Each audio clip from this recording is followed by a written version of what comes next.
In today's episode, you will see how this red dragon centipede is a stone cold killer, but you will also learn how to look after these because they are an awesome species to keep.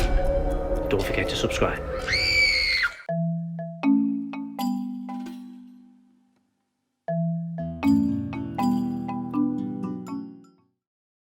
The first thing we need to do is actually unbox this species.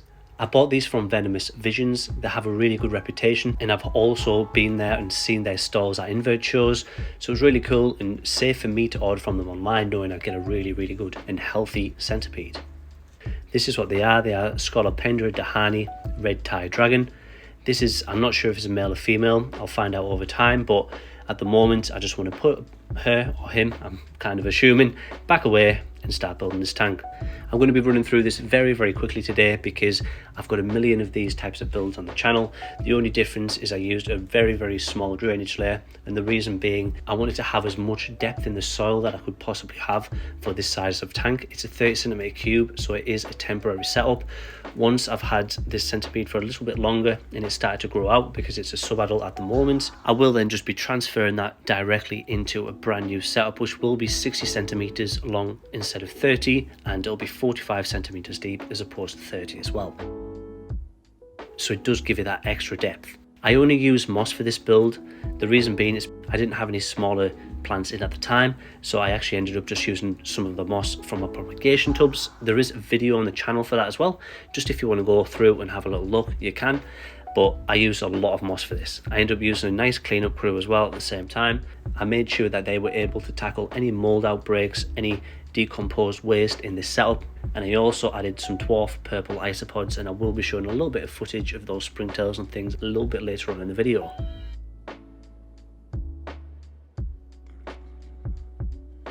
This is Escape. I was really happy with it. I think my daughter also approves, but in a child's fashion, they always have to get their hands on everything and touch the glass. What does this button do?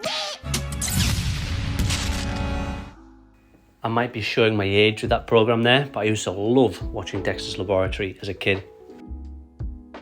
Once my daughter had gone to bed and the setup was all ready, it'd been settling in for a few hours, I then decided to get the centipede back out of the box and start introducing it. You can see here how big this centipede is compared to my hand. Super cool species, and I can't wait for this to grow out. You can see the length of it there and the little scales in the side of its body, because that's where it actually breathes from. These are the springtails that I added in. They are orange springtails, Billabella, and you can see how tiny they are just with my little fingertip there. They are a super adorable species, and I just look forward to these being in the setup, moving around and seeing them amongst leaf litter and also on the surface of the tank itself.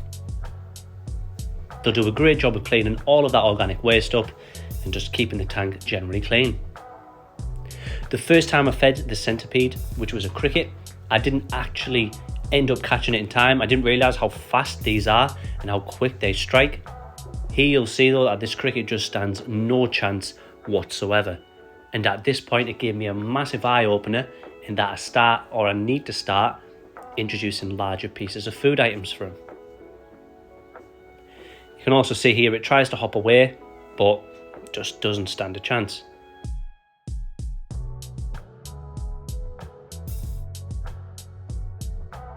But the centipedes are just fantastic hunters. You'll see that this cockroach was actually moving around in the foliage here. It goes around the centipede nest entrance, and the centipede comes bolting out of that entrance. And you can see it just there waiting, but at first, you'll see, bump, it doesn't notice it. It's sort of over it again, quick jerk, doesn't see it, and then as soon as that dubia roach moves, you'll notice it just thump, lunges onto it. It's not letting it go. It's constantly pulling it back, trying to get it back into the cave that it's created. And in the end, once it realizes that the dubia roach is grabbing onto too much of the moss and the twigs and the plant itself, it then just decides to wrap itself around it and slowly kill the dubia roach. I found the next part very brutal, just as a hunting species, and if you guys don't want to see it, then please look away. But this centipede itself, what it starts to do, if you look very, very carefully, it's actually cutting it from the back while it's facing its legs. And what it's doing here, it's actually destroying its spine. So the cockroach can't do anything now from, well, the waist down, or it would be the top of the spine downwards, and only its face remains.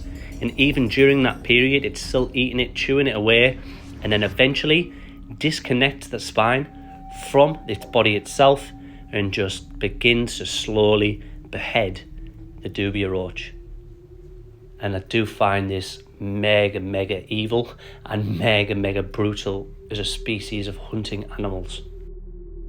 It goes to show that the centipede knows exactly how to kill its prey, because at this point it only shut off the things that could potentially have the cockroach or the dubia roach fight back. And for that roach, it is good night, Vienna.